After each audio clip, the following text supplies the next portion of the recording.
but then if your console ever gets reset, you'll lose the license. So a physical copy is definitely recommended for this. So when we run the game once it starts loading, it will execute the Lua loader, and then from that point, you can send a Lua script for it to execute. Using the Python script that's included, send.py, you just enter the IP address, port number of your PS4 or PS5.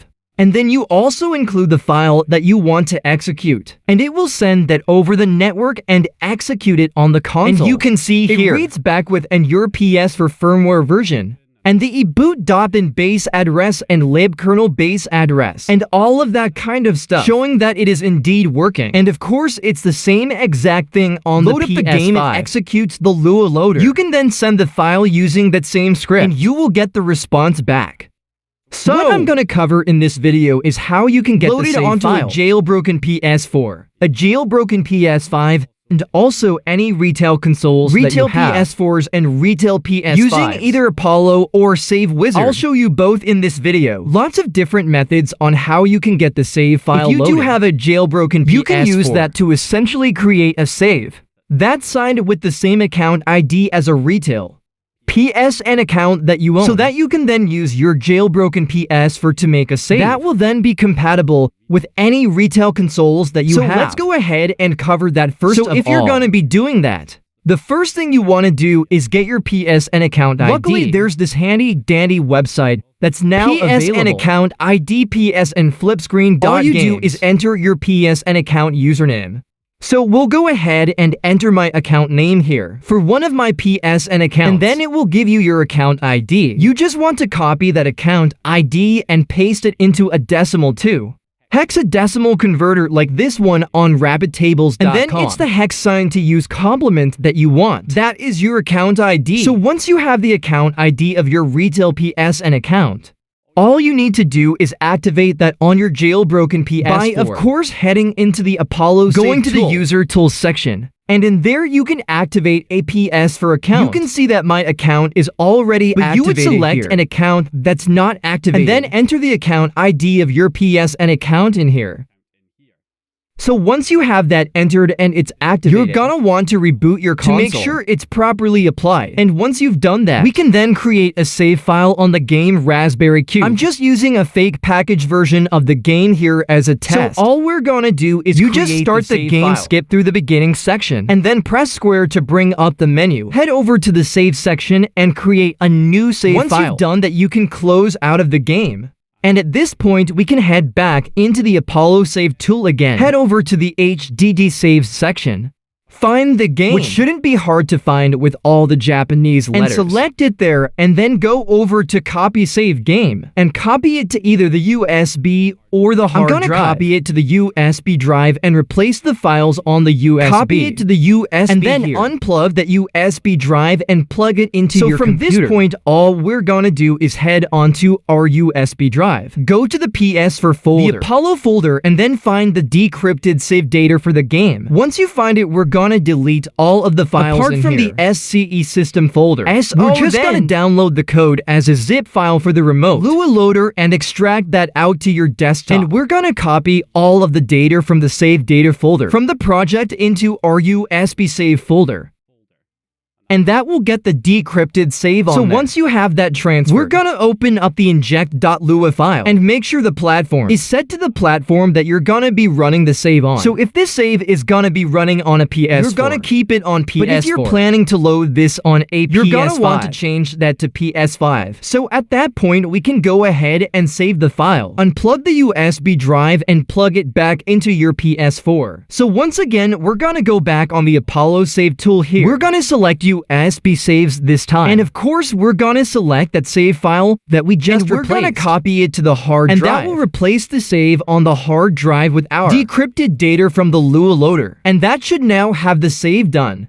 So at this point, if we close out of the Apollo Save tool to run the game, it should in fact run our Lua loader, and as you can see, it does in fact load the Lua loader, so we have it up and running. And because this save has been resigned with my official PSN account ID, I can now copy this save to the USB, the encrypted version from the PS4's own menu by heading into the settings and going to the save data management. And from there, I can select the save on the system storage.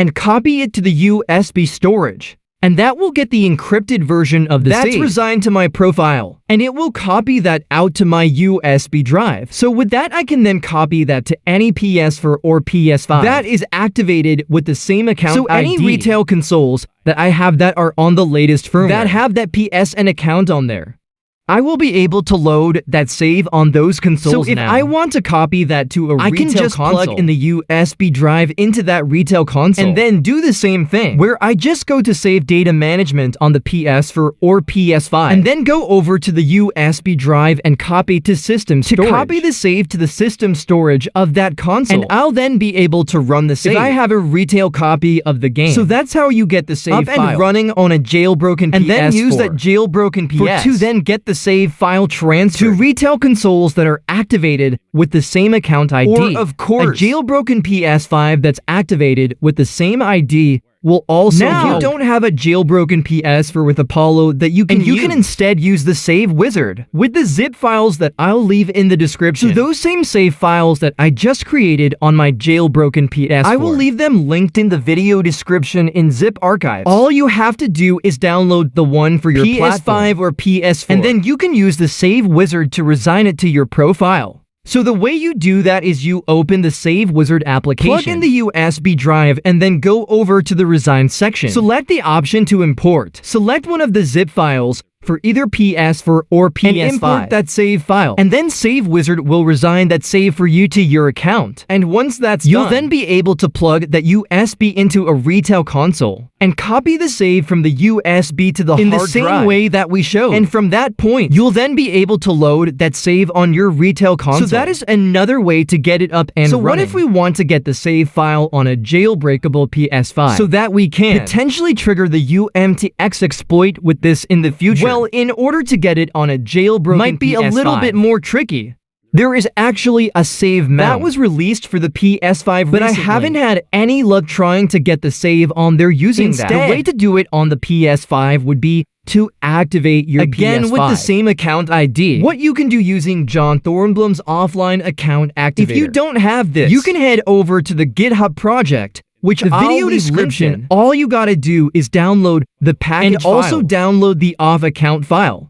So the offline account activator zip file, download that as well once you have those downloaded. The next step is to just copy the package file to the root of a USB connect drive, it up to your PS5, and install it with the debug settings package installer so that you can get that on there. That will install the homebrew launcher. And from there, you want to load some kind of FTP payload on the PS5, whether that's through something like ETA or through just the FTP payload. So run FTP on the PS5. Connect to your PS5 through FTP, and then we're gonna go into the data folder on the hard drive and create a folder called Homebrew. And then inside that folder, we create another folder called Off Account. So OF, ACT, or I don't think it really matters what you call it. Just create anyway, a folder and then go in that folder and extract the data from the offline account activator into that folder. Once you've done that, you can then go back onto the exploit host on your PS5, and you're gonna want to run John Thornblum's elf loader, which automatically runs if you're using the UMTX version of the exploit. But if you're using the old IPv6 exploit, you're gonna have to run that manually. So make sure that John Thornblum's elf loader is running, and then you can run the web server payload afterwards. Once that's running, you should be able to run the homebrew launcher.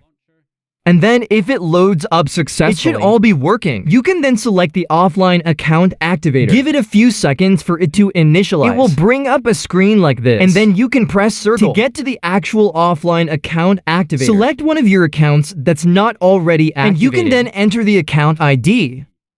Now, the good thing about this is that the saves that I provided in the description are using the same account ID that I've been using in this video. So you can literally just activate a new account with the same account ID from my PSN account, and the save will work with it. So you can just use the same account ID that you see me using here in this video with the saves that I provide in the description, and they should work otherwise. If you have your own jailbroken PS4 or Save Wizard application, you can resign it to your profile and then activate the account with your profile's account ID. So with that done, you just need to get the saves copied to the PS5 now. Unfortunately, We can't actually just copy it from the USB to the hard drive. So what we have to do instead is just replace the files. So what you're gonna want to do again is run the game initially on the PS5. Create a blank save, just so that you have all of the folders created. And then once you have the save created, all we have to do is load up FTP again on our PS5, and then head over to the user folder, the home folder, and then inside there we have our accounts folders. So select the folder for your account. Select the save data folder, then you're gonna look for the title ID of the game, and inside that folder, you will have the saves, and you're just gonna want to delete and override them with the ones from the download. For the PS5, copy those saves over.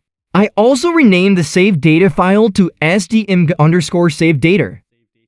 That's how PS4 saves appear on the PS5, with that sdimg_ at the beginning of the save file. The file that does not have the .bin extension. I don't know if that's actually required, but I just tend to do that anyway, and then that should be it. The save file should now be applied with the correct account ID that matches the ID that's already activated on your PS5. At that point, we can run the game, and as you can see, it will load the Lua loader because it's all set up correctly. So anyway, that's multiple ways that you can get the save file. Copy onto a jailbroken PS4, a jailbroken PS5, and also resign the save files, so that they can be used on retail PS5s and PS4s. As well, for any future PS4 and PS5 kernel exploits that come out, you'll now be set up and ready to run those. So yeah, that is how we get everything set up. Now, there are other ways of doing this. There is a backup and restore method, although that tends to kind of like reset your console, because you're restoring somebody else's backup. So I wouldn't necessarily consider doing that until some kind of exploit comes out that we can actually use this to trigger. Otherwise, you're resetting the console for no good reason at this point. So I wouldn't necessarily recommend the backup and restore method until there's actually something that we can run this on that makes sense too. You know, go through resetting your console.